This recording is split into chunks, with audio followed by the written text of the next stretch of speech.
किसी भी व्यक्ति की डेथ हो जाने के बाद कैसे उसका चेहरा एक वियर्ड सा चेहरा हो जाता है। पर जब स्वाति ने अपनी खुदकुशी की तो वहां पे पुलिस पहुंची और उन्होंने देखा क्या उसका चेहरे पे कुछ स्माइल थी और ऐसा लग रहा था वो कुछ कहना चाह रही है, एकदम क्रीपी सा। Hello guys, welcome back to my channel horror with Nikhil. तो आज मैं आपके लिए मजेदार सी हॉरर स्टोरी लेके आया हूँ। ये स्टोरी एक फैमिली की स्टोरी है। इस फैमिली में सिर्फ तीन ही जने थे, एक लड़की स्वाति नाम की और उसके माता पिता। वो स्वाति अपने माता पिता की डेथ कर देती है, यानी उनको मार देती है और लास्ट में अपने आप भी मर जाती है। ये कैसे होता है ये आपको स्टोरी में पता चलेगा। स्टोरी पूरी सुनना और लास्ट तक वीडियो को देखना। चलो भाई स्टार्ट करते हैं। तो एक फैमिली होती है और उसमें तीन मेंबर होते हैं, एक स्वाति नाम की लड़की और उसके माता पिता। और इनके पास खूब पैसे होते हैं, यानी रिच होते हैं ये। और कहते हैं ना, आप कितने भी अमीर हो पर आपको गलत आदत पड़ जाए तो सब बर्बाद हो जाता है। ऐसी ही गलत आदत स्वाति के पापा को पड़ गई, जुआ खेलने की। तो वो धीरे धीरे जुए में इंटरेस्ट आने लगा उनको। जुआ खेलते खेलते वो काफी पैसे जीत भी गए।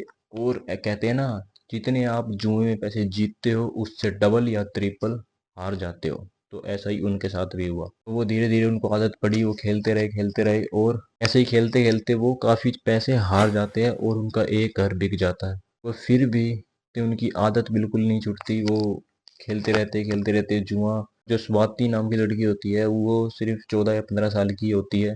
मना करती है तो फिर भी नहीं मानते। वो खेलते रहते और काफी बर्बाद हो जाते हैं। उसकी मम्मी भी उसको मना नहीं करती। और ऐसे ही खेलते खेलते काफी पैसे वो हार जाते हैं और जिस घर में वो रहते थे ये नौबत आ जाती है क्या वो घर भी उनको बेचना पड़ जाता है। वो घर बेच के उनके पास एक लास्ट ऑप्शन बचता है, उनका पुश्तैनी घर। उसके दादा दादी का घर होता है। वो वहां पे रहने के लिए चले जाते हैं। उनकी इतनी बेकार हालत हो जाती है और ना चाहते हुए भी उस स्वाति नाम की लड़की को, जो कि 16 साल की लड़की होती है, तो हुए भी उसको जॉब करनी पड़ती है फैमिली को संभालने के लिए। और उसके पापा फिर भी नहीं मानते, फिर भी वो जुआ खेलते रहते हैं।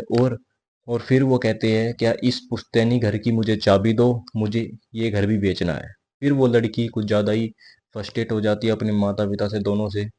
वो चाहती है क्या मेरी मम्मी कोई स्टेप ले, पर उसकी मम्मी भी उसको कुछ नहीं कहती है और उसके पापा तो बिल्कुल बर्बाद हो ही चुके थे। वो ज़्यादा ही परेशान होके, उसके पता नहीं दिमाग में क्या आता है, एक दिन वो रात को अपनी मम्मी और पापा को दोनों को ख़त्म कर देती है। भाई साहब, इतनी हिम्मत आती कहाँ से है। पर वो चाहती नहीं थी मैं इनको मारूं। भी बहुत प्यार करती थी उनसे, पर ना चाहते हुए भी वो बहुत परेशान हो जाती है।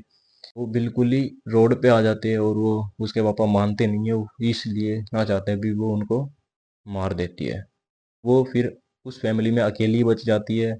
उसकी लाइफ तो बर्बाद हो ही चुकी थी, तो उसका बस एक ही सपना था, क्या मैं अब कॉलेज में जाऊं और कॉलेज खत्म होने के बाद मैं अपनी जान ले लूं। मैं जीना नहीं चाहती, मैं अपने मम्मी पापा को मार के मैं यहाँ पे जीना नहीं चाहती, वो ऐसा सोचती थी।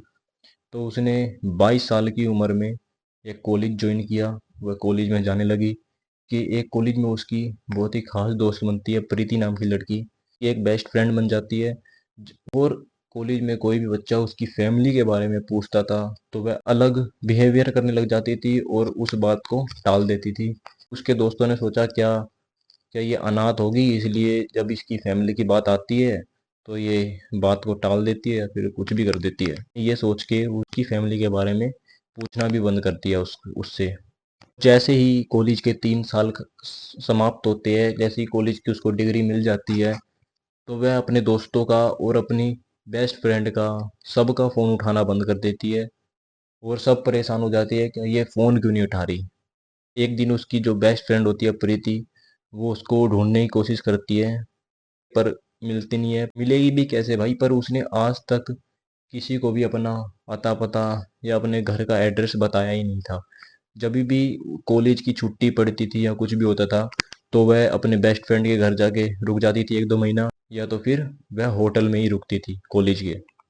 तो एक दिन प्रीति को याद आता है क्या स्वाति ने मुझे एक दिन अपना आधार कार्ड दिया था किसी रीजन के वजह से।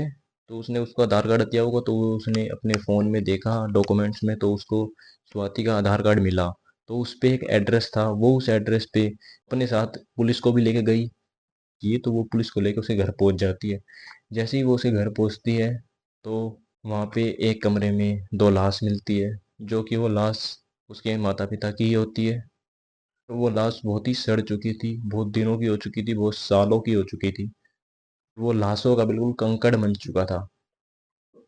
प्रीति उसको देखकर बहुत काफी ज्यादा डर जाती है।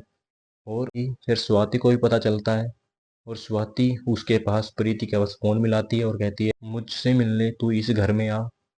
वो उसको एक एड्रेस देती है, कहती है तू मुझसे यहाँ मिलने आ, तूने मुझे बर्बाद तो कर ही दिया। प्रीति अपने साथ पुलिस को लेके उस घर में पहुंच जाती है, ये सोचते हुए क्या मैंने ये पुलिस को बता दिया है, क्या पता स्वाति मुझे भी मारने का प्लान कर रही हो। तो इसलिए वो अपने साथ पुलिस को लेके स्वाति के घर पहुंचती है, तो वहां देखते हैं स्वाति भी पंखे पे लटकी हुई होती है। ऐसा बिल्कुल नहीं लगता क्या वो अभी अभी पंखे पे लटकी है, ऐसा लगता है क्या वो भी काफी दिनों से उसकी डेथ हो चुकी है। उसके चेहरे पे एक स्माइल होती है, और ऐसा लगता है वो कुछ कहना चाह रही है। और ऐसा बिल्कुल भी नहीं लगता क्या वो आज ताजा ताजा आज ही मरी है। ऐसा लगता है कि 5-6 दिन पहले ही उसकी डेथ हो चुकी है। और अब सवाल आता है कि अब प्रीति को फोन किसने किया जब उसकी डेथ 5-6 दिन पहले ही हो चुकी है। तो आज तक इस सवाल का जवाब तो प्रीति को भी नहीं पता चला, क्या उसको फोन कैसे आया, क्या स्वाति का क्या तू यहाँ आ, इस घर में आ और मुझसे मिल। जैसे ही वो उस घर में जाते हैं तो वहां स्वाति की डेथ बॉडी होती है, और स्वाति के पास एक लेटर भी पड़ा हुआ होता है जिसमें सारी बातें लिखी हुई होती है, क्या उसने अपने पेरेंट्स की डेथ क्यों की और किस रीजन से की। उसमें सब लिखा हुआ होता है, और वो सब उस लेटर को रीड करते हैं तो उनको सब पता चल जाता है। तो गाइस वीडियो यहीं पे एंड होती है। तो आपको कैसी लगी, लाइक कमेंट और सब्सक्राइब